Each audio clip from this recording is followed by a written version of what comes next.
Assalamualaikum warahmatullahi wabarakatuh. Selamat siang. Perkenalkan, nama saya Novan Andika Siamo. NIM saya 21113967. Di sini akan mewawancarai, di sebelah saya ada Mas Aris Setiawan. Halo. Yang saya akan mewawancarai hari ini. Oke, langsung saja Mas Aris. Pertanyaan pertama, bisa dijelaskan secara singkat tentang bisnis yang Anda jalani sekarang? Oh, saya menjalani bisnis jual beli game yang saya mulai dari sejak awal waktu SMK kelas 2.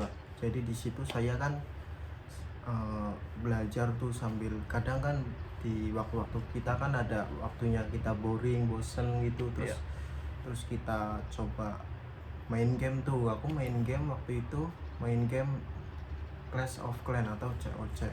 Itu waktu booming-boomingnya tuh. Terus kemudian saya main game, terus kemudian saya ada waktu bosennya juga kan main game terus kemudian saya jual tuh game.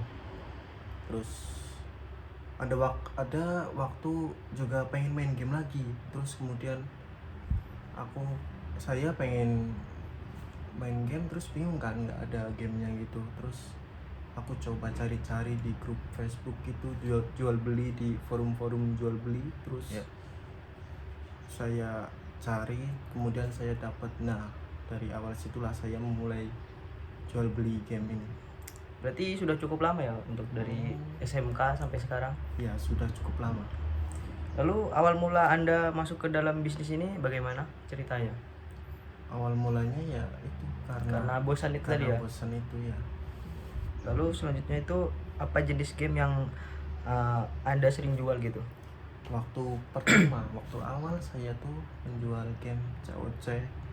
Kemudian ada game baru kayak Mobile Legend, terus PUBG, terus ada Clash Royale ya, udah. Dari game-game tersebut, gimana yang paling banyak peminatnya atau pembelinya? Untuk game yang paling banyak peminatnya lebih ke COC ya. Terus kemudian di PUBG tuh lumayan banyak, apalagi kalau kita kenal pembeli dari luar negeri gitu, dari Arab atau dari pokoknya daerah Timur Tengah kayak Arab, Irak gitu.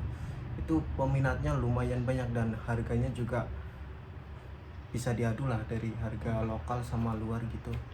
Berarti pelanggannya Mas Aris ini gak cuma lokal aja ya berarti? Enggak, ada dari luar negeri. Jadi saya bisa dapat pelanggan dari luar tuh. Saya join grup Facebook, forum jual beli Facebook gitu. Terus kemudian ada arisan gitu kan. Saya ikut nimbrung tuh di arisan tersebut. Terus kemudian ada yang memberitahu kalau begini cara jual beli. Kita bisa beli di Indo, kemudian kita bisa jual di website. Ada websitenya yang internasional kayak G2G, terus ada IG Item, kemudian ada IG Vault itu. Kalau untuk perbandingannya, pelanggan itu lebih banyak yang mana? Dari luar atau dari lokal? Oh, kalau perbandingannya tuh lebih banyak dari luar ya. Soalnya harganya tuh bisa lebih dari lokal. Jadi saya mencari stoknya tuh di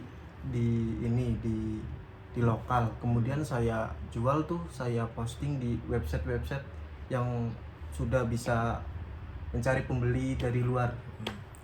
Soalnya sebagai pebisnis juga kan cari yang harganya lebih tinggi kan, kita sebagai bisnis. Iya. Selanjutnya, bagaimana Anda memastikan bahwa akun-akun yang Anda jual itu aman? Oh, untuk itu pasti website toko saya pasti ada memberi garansi untuk pembelian akun tersebut. Jadi misal ada terjadi hackback atau ada terjadi suatu masalah dengan akun tersebut, jadi toko saya bisa memberikan ganti atau garansi. Jadi pembeli tidak perlu takut dengan apa yang saya jual. Kemudian bagaimana proses Anda dalam mendapatkan akun-akun tersebut sebelum dijual? Oh, untuk proses tersebut awal mulanya saya cari di grup-grup forum Facebook itu, bisa dengan COD. Terus kemudian bisa dengan ada rekber gitu, rekening bersama. Jadi di suatu forum Facebook itu ada adminnya, kemudian kita jadi admin itu sebagai perantara kita antara pembeli dan penjual. Kemudian di admin tersebut nanti ada kesepakatan seperti fee atau kayak biaya buat jasa perantara si admin tersebut. Kemudian ya itu seperti itu sih. Oh, iya. Lalu apa tantangan terbesar yang Anda hadapi dalam bisnis ini dan bagaimana Anda mengatasinya? Untuk tantangan terbesarnya sih, saya pernah mengalami kerugian ya yang cukup lumayan sih. Jadi itu kadang saya merasa, aduh, kok berat banget ya rasanya. Cuman kalau dipikir-pikir terus juga nggak ada gunanya gitu. Jadi kita ya namanya itu harus terus berjalan gitu. Kalau dari tantangan pesaing ada nggak?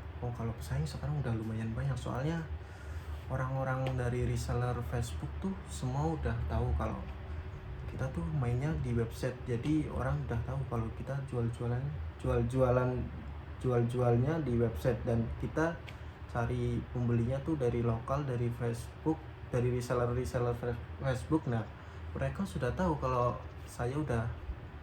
saya jualnya di website tersebut. Jadi persaingan untuk site ini lumayan banyak. Oh, iya. Kemudian bagaimana Anda menetapkan harga untuk akun-akun game yang Anda jual? Ya, untuk menetapkan harga untuk saat ini kan saingnya lumayan banyak ya. Jadi saya paling mencari untung 10 atau 20% dari harga beli, itu udah sangat cukup untuk saat ini. Lalu bagaimana Anda menangani transaksi dan pembayaran dari pelanggan? Ya, untuk menangani transaksi dan pembayaran tersebut kan saya sudah disediakan, kan saya tinggal berjualan saja nih di website tersebut. Jadi saya hanya menangani pembeli saja, dan saya nanti memberikan data akun tersebut ke pembeli, dan pembeli login. Nanti jika pembeli ada kendala saat login, nanti saya bantu untuk mengamankan akun tersebut. Kalau misalnya sebagai pembeli nih, saya misalnya mau membeli, itu pembayarannya bisa lewat apa saja? Untuk pembayaran tersebut biasanya pakai PayPal, kemudian ada Skrill, kemudian ada Payoneer. PayPal itu kalau nggak salah biasanya untuk yang internasional itu bisa ya? Ya, bisa. Lalu sebagai mahasiswa nih, bagaimana Anda membagi waktu antara kuliah dan bisnis Anda? Saya kalau bisnis saya biasanya dilakukan di waktu-waktu weekend ya, seperti hari Jumat, Sabtu, Minggu. Jadi untuk hari Senin sampai Kamis saya bisa fokus untuk kuliah saya. Jadi nggak ada yang mengganggu kegiatan kuliah ya? Nggak ada sama sekali. Untuk yang terakhir nih, apa pesan untuk mereka yang ingin memulai bisnis di bidang ini? Ya, untuk pesan ya, kita kalau memulai bisnis tuh dari kecil dulu, jadi bertahap. Seperti kayak awalnya aku tuh mulai dari COD-an, kemudian mulai mengenal website tersebut. Jadi kalau sudah besar kita bisa menerapkan sistemnya. Kalau misalnya ada rugi, kita juga bisa membackup kerugian tersebut. Intinya berproses lah ya. Iya, kita harus. Oke, Mas Haris, terima kasih atas waktunya sudah berkenan untuk saya wawancarai. Sekian, saya tutup. Wassalamualaikum warahmatullahi wabarakatuh.